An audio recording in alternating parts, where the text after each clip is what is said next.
My name is Linda Moore, and I'm standing at the very back of this crowded auditorium, pressed into a corner, as though I don't quite belong here. I can hear my heart beating over the sound of hundreds of parents clapping and cheering for their children, their faces glowing with pride.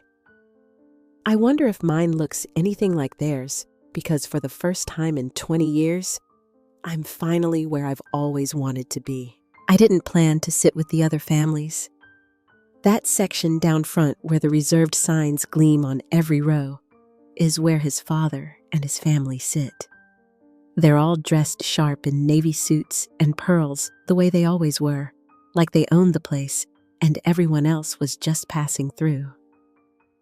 I came here alone because I wasn't sure how this moment would feel, only that I couldn't miss it. The dean's voice cuts through my thoughts, his words echoing through the hall as they prepare to announce the top scholarship donor for the class. I close my eyes just before he says it. Linda Moore. The name fills the air, and for a second the clapping stalls as people glance around to see who it could possibly be. I feel a strange silence fall when I step forward into the light, my heels clicking against the polished floor. I see his head turn, first confusion painted on his young face, and then his father's sharp eyes widening with something close to fear. There's a ripple of whispers through the audience as the words sink in. Linda Moore.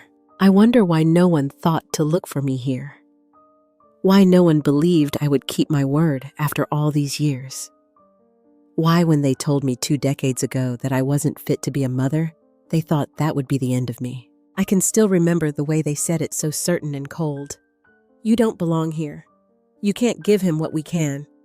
They took him from me with nothing but a signed paper and a handful of cruel words, leaving me standing on a courthouse sidewalk with empty arms and a broken promise. I promised him I'd find him, so here I am, in the same room as my son, watching him finally see me, really see me, for the first time since he was a boy in my arms. And when his eyes meet mine wide and wet, I almost want to laugh at the look of shock on his father's face. As if they never believed I'd keep my word. But I did, and now everyone here is about to find out who I really am. After the judge handed down his decision and they walked my little boy out of that courtroom, I stood outside on the steps for what felt like hours. I didn't know where to go or what to do at first. All I knew was that somehow, some way I had to get back to him. I rented a small 1-bedroom apartment on the edge of town. It was nothing but a creaky floor, a sagging mattress, and a table with 1 chair. I told myself it didn't matter because I wasn't staying there for me. I worked every shift I could find, taking on jobs nobody else wanted. During the day, I stocked shelves at a grocery store, and at night, I cleaned offices after everyone had gone home. Sometimes I'd get called in on weekends to cover for other cashiers, and I always said yes. I lived small, refusing to spend on anything I didn't absolutely need. I walked to work even when it rained packed peanut butter sandwiches for lunch, and fixed my shoes with glue when the soles came loose. Every dollar I saved went into a quiet little account with his name written on my heart. When Ethan started elementary school, I found out where he was enrolled and started sending money anonymously to cover his lunches and supplies. Later, when he got sick one winter, I called the hospital myself and paid the bill before his father even saw the notice. I never signed my name. I didn't want their thanks. It became my secret mission to make sure he never went without anything he needed, even if he never knew why. I kept track of every milestone showing up just far enough away to watch. His first school play, his middle school graduation the night he scored the winning goal at a soccer game under the lights. Each time I stood in the shadows with my hands clasped in front of me, fighting the ache in my chest. I smiled and clapped softly, pretending he could somehow hear me through the noise.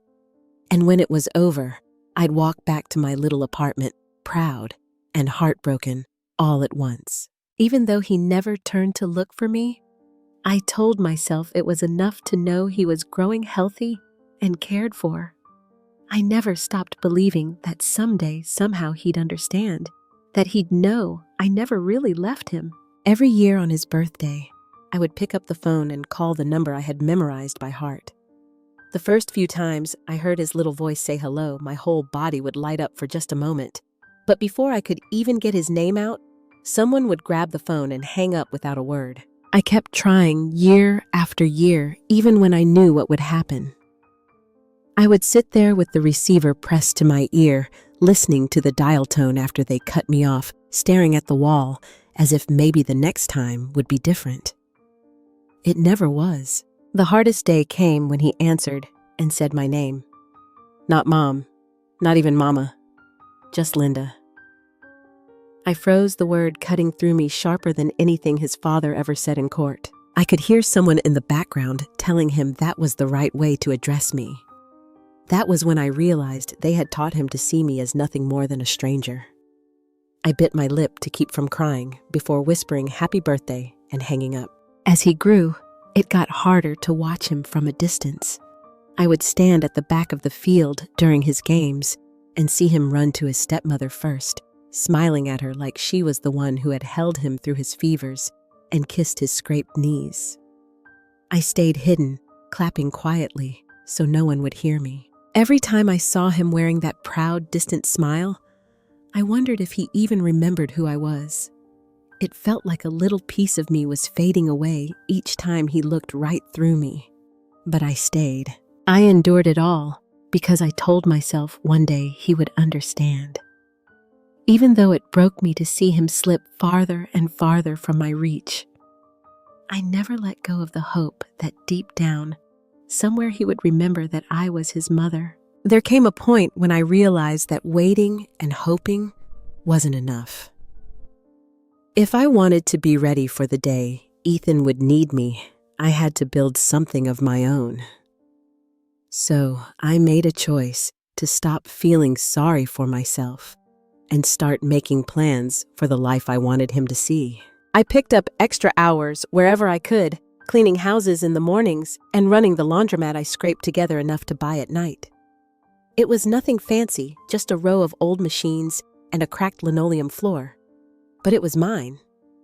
Every time I dropped a quarter in the register, I thought of him. It wasn't easy. I patched leaks myself, learned how to repair dryers by watching videos after midnight, and kept every single dollar I could tucked away. Years went by, but I kept my head down and worked without complaint because every day brought me closer to something better. When the right offer finally came, I signed the papers and walked away from the laundromat with more money than I ever dreamed I'd have. For the first time in a long time, I felt like I could breathe. I had done it all on my own. But even then, it wasn't about me. I went straight to the bursar's office at Ethan's college and set up a scholarship fund in my name to cover his tuition books and everything else he would need to finish strong. I told them to keep my identity quiet until graduation. I wanted him to have every opportunity without feeling like he owed me anything yet. Watching him shine from a distance was enough for now. I just needed to know that when the time finally came, he would see me not as the woman they told him to forget, but as the mother who never really let go. The ceremony hall buzzed with excitement as the dean stepped up to the podium to begin announcing the names of the graduates. From the very front row, I could see my ex-husband's family sitting tall and proud, his new wife dabbing at her eyes like she had earned the right to cry. His parents flanked them, their faces hard with smug satisfaction, as though they had won something permanent the day they took Ethan from me. I stayed where I was in the back, unnoticed, my hands folded tightly in front of me. It was a strange feeling standing in this moment I had dreamed of for so long. All the years of silence, of being shut out, of watching him grow from afar, had brought me here to watch him in his cap and gown. The dean spoke into the microphone, his voice echoing through the rows of chairs, and began thanking donors for making the ceremony and scholarships possible. My breath caught when he reached the final name on his list. He paused for just a moment before saying it. Linda Moore. At first, no one reacted. It was only my name, two ordinary words, But as he added that I was the primary benefactor of the scholarship fund supporting the top graduates, a ripple of confusion spread through the crowd. Heads began to turn as people craned their necks to see who I was. Ethan's family stiffened visibly, his father's jaw tightening as his stepmother shot him a nervous glance. They looked around like they were sure there had been some kind of mistake, but then their eyes landed on me in the back, and I stepped forward into the light. My heels clicked against the polished wood floor as I made my way down the aisle. The clapping started slowly and grew louder, though I hardly heard it over the rush of blood in my ears. My heart thudded hard as I passed the front row, catching sight of my ex-husband's stunned face. His mother's hands flew to her chest, her lips parting in disbelief, while his father dropped his gaze to the floor. The smugness on their faces melted away, replaced by something I had never seen before. Shame. But it was Ethan's reaction that I watched most closely. He turned in his seat, his eyes wide, searching for me like he wasn't sure he was seeing me right. For a second, he froze, his mouth slightly open, and then I saw the tears start to shine in his eyes. I smiled at him softly as I walked past, my chest tight but light, in a way I hadn't felt in years. The entire hall seemed to hold its breath as I reached the stage, accepting the dean's handshake and facing the room. This was the moment I had waited for. Every night I worked late, every lonely holiday, every whispered promise to myself that I wasn't done yet, it was all for this. I stood tall as they announced my name again and thanked me for my generosity, letting the weight of the years roll off my shoulders. Ethan's eyes never left mine. There was a kind of dawning in his expression, something fragile and raw, as he began to understand what this meant. I saw the way his lips trembled, as if he wanted to say something, but couldn't form the words yet. I wanted to run to him and hold him, but I forced myself to stand still and let him see me like this. Not broken, not forgotten, not beaten. Just his mother, finally stepping into the light where I belonged. The applause faded into a hush as I gave a small nod and let my gaze settle on his family one last time. They couldn't look at me now. Their heads were bowed, their proud shoulders slumped, and for the first time I felt the satisfaction of knowing they had nothing left to say. I turned back to Ethan and gave him a smile that was just for him, hoping he could see all the love I had carried for him through every silent year. And in that moment, I saw his tears fall and his hand clutch at his chest, as if he finally knew. He finally saw me. As I stood on the stage, the lights warming my face, my eyes stayed locked on Ethan. He hadn't moved since I stepped into view, his hands gripping the edge of his seat, as if letting go might shatter the fragile understanding dawning in his mind. The dean kept speaking words of thanks and congratulations that washed over me like faint noise. I could see Ethan's chest rising and falling faster now. His gaze fixed on me like he was afraid I might disappear if he blinked. Without waiting for another cue, I stepped forward toward him. Each step felt like shedding years of pain, every echo of my heels erasing the nights I cried alone. When I reached him, his lips parted, but no sound came. He stood slowly, his face pale and wet, with tears that streaked down his cheeks. The whole room fell silent, 1,000 eyes watching as I opened my arms to him. He fell into them without hesitation, his arms wrapped tight around me like he was holding on to something he thought he'd lost forever. I pressed my cheek to his and whispered low so only he could hear me. I never left you. His shoulders shook against me, his breath coming in short gasps as he buried his face in my neck. For a moment, I closed my eyes and let myself feel the weight of his embrace. The warmth of him finally closed the years of longing, finally over. I pulled back just enough to see his face. His tears blurred his smile, but it was there, fragile and full of everything we'd both carried in silence. He nodded at me, his hands still clutching mine, like he needed to make sure I was real. Behind him, his father and stepmother sat frozen, their faces drained of color. His father's jaw was set, but his eyes had fallen, unable to meet mine. His stepmother looked down at her hands, her cheeks flushed with humiliation as the whispers of the crowd grew louder around them. I turned slightly and let my gaze sweep the front row, making sure they saw me standing there with Ethan holding on to me. I wanted them to see the quiet power of a mother they had tried to erase. I wanted them to see me whole. The crowd began to clap softly, then louder, until the applause filled the room. I felt Ethan's grip tighten, his tears still wet on my shoulder, but his breath steadier now. I rested my hand on his back and felt the tension in him ease, the years of doubt and distance breaking like a fever. I smiled through my own tears and held my chin high as I looked out at the room. For the first time in decades, I felt like myself again. I was no longer the woman they'd called unfit, no longer the shadow they'd taught him to forget. I was his mother, and standing there in front of everyone, I finally felt whole again. In the weeks after graduation, word of what happened in that auditorium spread quickly. People began to look at his father's family differently, whispering about how they had kept me away, while I quietly carried my son through school without asking for thanks. At church and at work, they could no longer hold their heads as high as they once did, and for the first time, they seemed smaller, somehow diminished by their own choices. Ethan didn't go home with them that night. He found me in the parking lot still wiping his face and asked if he could come stay with me for a while. I could see the hurt in his eyes, but also something else, a quiet resolve to turn his back on the people who had lied to him all these years. We packed his things a few days later.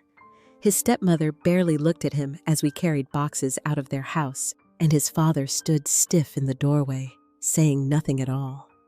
There was no shouting, no begging, just silence. And that silence said more than words ever could.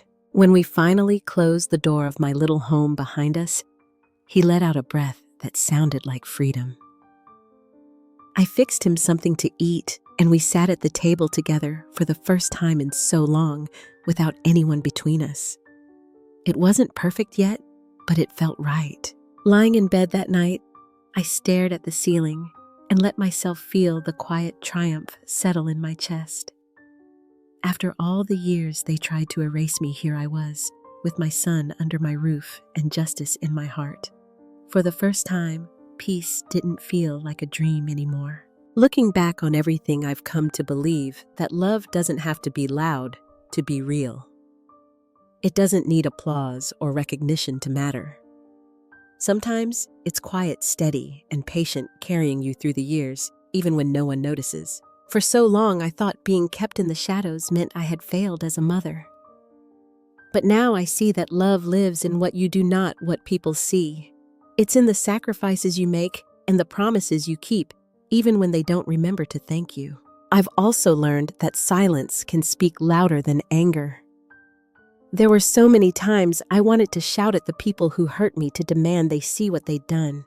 But in the end, my quiet determination told the story better than my words ever could. I think about all the years I stood on the sidelines watching Ethan grow, and how much it hurt to feel invisible. But I kept showing up anyway, because that's what love does.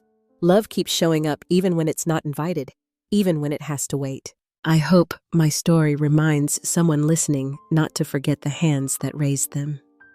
The ones that held you when you cried, that worked so you could have more, that kept believing in you, even when you turned away. Those hands may not always reach out first, but they never stop being there. If you still have your parents, don't wait to tell them you see them. Don't wait to say you're grateful or to sit with them, just to listen. Time slips by so quickly, and the chance to make things right doesn't always come back around. As for me, I don't carry bitterness anymore. I carry peace, knowing I stayed true to my promise and to the love that never left my heart. And that's all I ever needed.